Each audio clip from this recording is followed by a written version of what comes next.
Bueno, buenas tardes. Andaluces de Jaén, aceituneros altivos, decidme en el alma, ¿quién levantó los olivos? No los levantó la nada, ni el dinero, ni el Señor, sino la tierra callada, el trabajo y el sudor.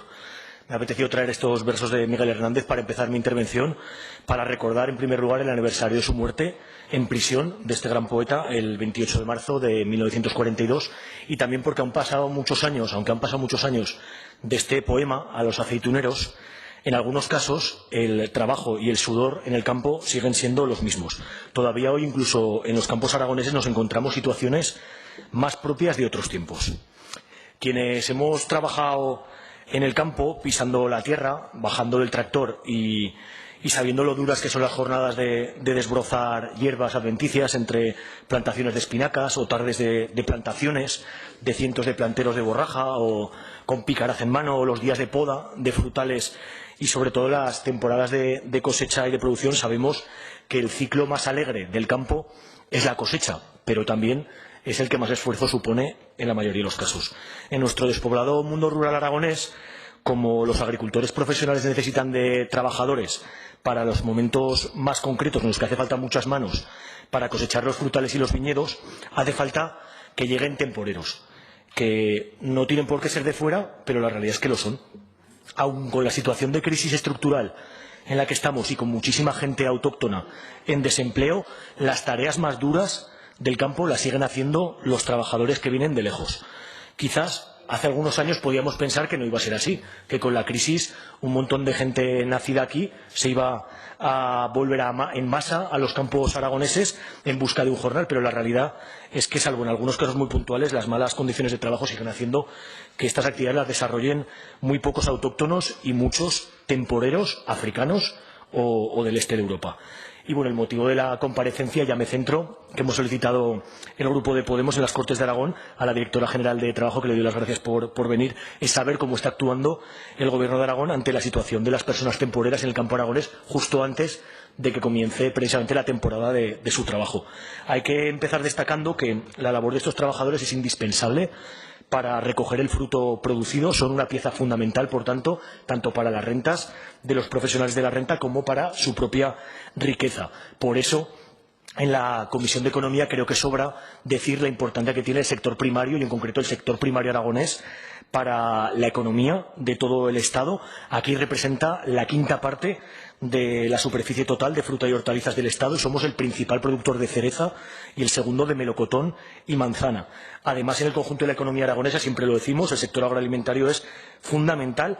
Por lo tanto, pues tenemos que destacar que estos trabajadores del campo hacen una labor súper importante para la economía aragonesa, además de los inputs indirectos que dejan en los comercios de los pueblos donde se sientan temporalmente. Quería hacer un poco de memoria histórica para recordar que en 1992 supuso un punto de inflexión de la gestión de la llegada de los temporeros a los campos aragoneses. Recordarán que en Fraga hubo un brote racista y xenófobo, en concreto una paliza a un grupo de magrebíes a la 1:30 de la mañana. Hubo decenas de jóvenes fragatinos, algunos de ellos condenados, que asaltaron a 6 inmigrantes mientras dormían. Y bueno, pues ese ataque racista que ni se previno ni se evitó sí que exigió una reacción de las instituciones para evitar males mayores. Es precisamente desde entonces, desde 1992, cuando el Gobierno de Aragón dispone de un espacio de encuentro con distintas organizaciones sindicales y sociales para evaluar y actuar para ir mejorando el percal, la situación de los temporeros.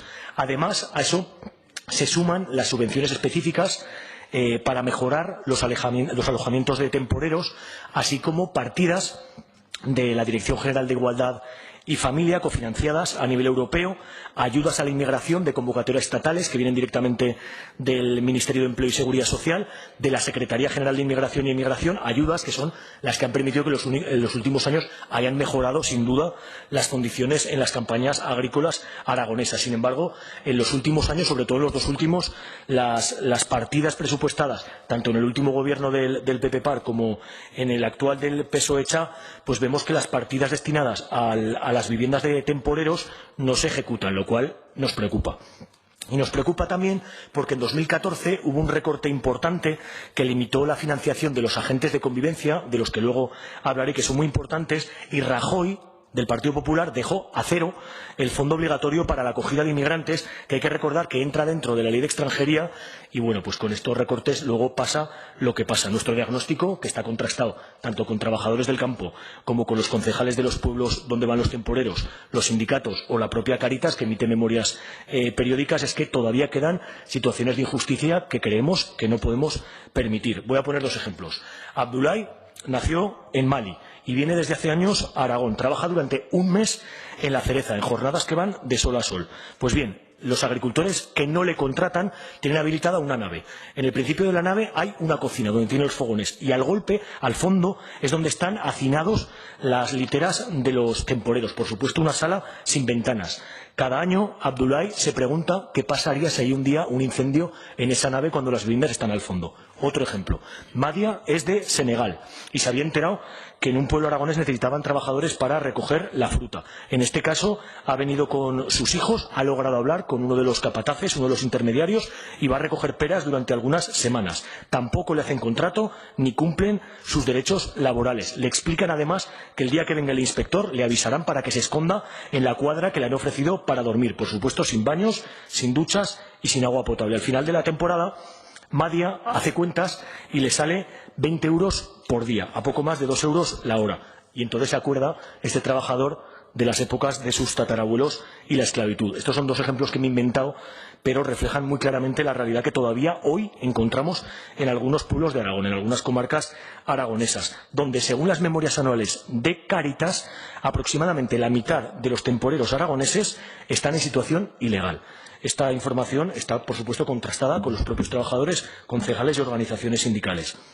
Son innegables la transformación que está habiendo y las mejoras que está habiendo en el medio rural aragonés. En algunos casos se han impuesto nuevos cultivos, se ha permitido aprovechar la maquinización, la producción intensiva, han aumentado las cosechas, pero también se han flexibilizado las relaciones laborales. La llegada de nuestros temporeros agrícolas inmigrantes está imponiendo una realidad de trabajo dual. Es decir, están coexistiendo trabajadores estables, que son fundamentalmente autóctonos, con otros migrantes que en muchos casos están carentes de sus derechos. Todo esto en un contexto de mercado laboral muy precarizado y, además, con numerosos casos de condiciones indignas y alojamientos infrahumanos.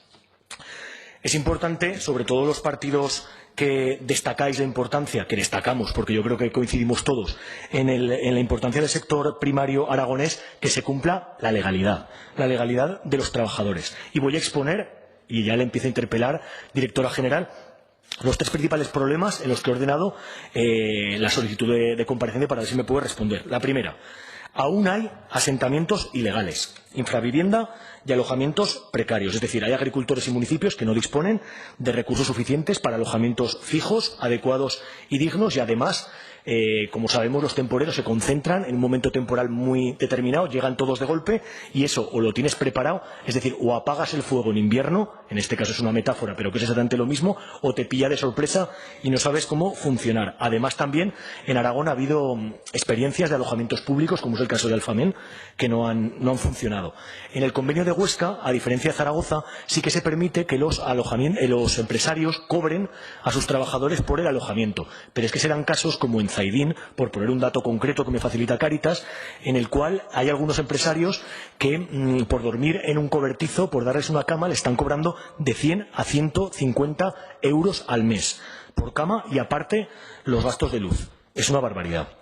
Muchos temporeros ya sabemos que viven durante las temporadas que están, incluso algunas veces más, que se quedan un tiempo en espacios semiabandonados, en pajares, en eras, fuera del casco urbano, con todos los problemas que se tiene, tanto de abastecimiento de agua, de comida.